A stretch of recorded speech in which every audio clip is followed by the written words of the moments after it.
Well, it is late spring and almost summer, and I should be making all sorts of things. The weather has turned kind of crappy for a few days, so I'm here in the garage and I'm just making some projects that I meant to make over winter that I just didn't get to. One of them is a mallet for my son. Actually, I'm going to do two. I'm going to do a square face mallet and a round mallet, and I've got a big chunk of actually a couple really nice chunks of wood to choose from. So I'm going to take a look at it and crank the lathe on and make a mallet. So my original thought was I was going to make this mallet out of purple heart. I thought I had a really nice big piece of purple heart, and even though I don't really like turning purple heart because I have to wear a respirator and it makes my skin all itch like I'm a junkie, I was going to do it because it's so hard. But when I pulled it off of my lumber rack, I realized it was just a little square piece instead. So my next thought was like, hey, I've got some scrap teak from a ship restoration at the Center for Wooden Boats that I did a couple years ago, or I didn't do, I helped with. So I'll do it out of teak. So yeah, these are my two biggest pieces of teak from that particular job that I have left. So I don't, unless I'm making like a tiny little mallet for a tiny little person, of which my son is not, this is out.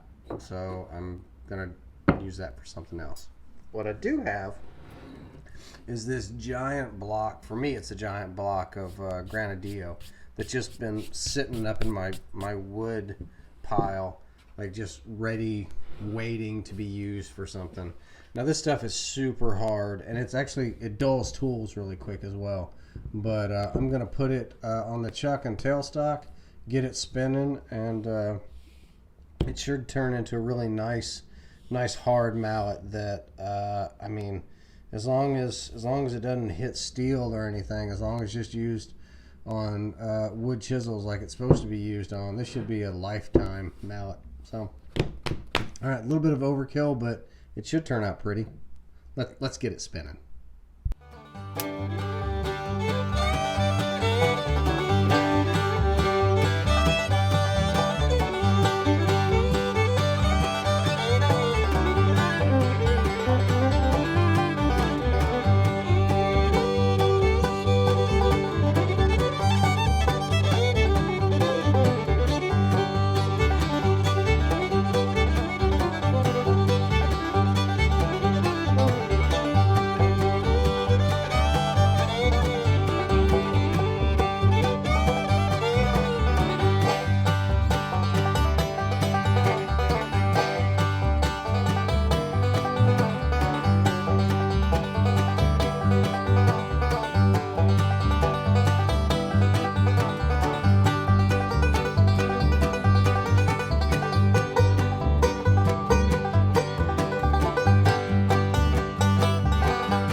Well, here we go. A really nice heavy carving mallet out of that Granadillo. This thing absolutely is a persuader, and my son has bigger hands than I do, so I think that this will fit him really well. And again, I mean, so my mallet that I've had forever, that I love and use, and then his. One thing that may have come through in the video, I'm not sure, is I forgot to burn some stripes before I put the oil on. And yeah, you can't do it after you put the oil on. So if anybody's out there like doing some turnings and they want to burn some stripes in, if you put it on after your finish, it just creates a lubricant for your finish, and the wires or the material just slides right by, just keeps going and won't ever burn in. So yeah, it's burnished but not burned, but you know, 3 little stripes in there. So there we go.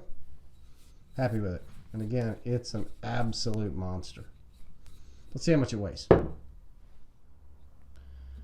So my mallet is made out of maple, and it is 1 pound 1 ounce, so 17 ounces, or 0.482 kilo. So and 2 pounds 1.5 ounce. That's quite the mallet. Let's see what it is in kilo.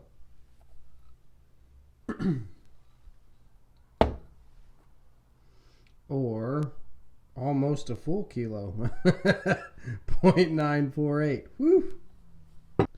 For finish, I just used a couple of coats of walnut oil and a microfiber cloth after putting it on with a paper towel. I love this stuff. I really do. I put it on almost everything I turn. Now, I did finish it off with some Corey's pine tar boat sauce, which is really good stuff. It can be a little sticky if you put too much of it on, which I did. But it smells great. It's a great wax. Really is. Now, this stuff is, I mean, I've had this for years, and this is absolutely the best finish. Now, I like axe wax, I really do, but for my turned wood projects, I really like this. Now, I can't get this anymore. The guy that used to make this, because he doesn't make it anymore, but it is made with walnut oil, carnauba, and then this Cosmoloid 80, which is a microcrystalline wax. This stuff is awesome.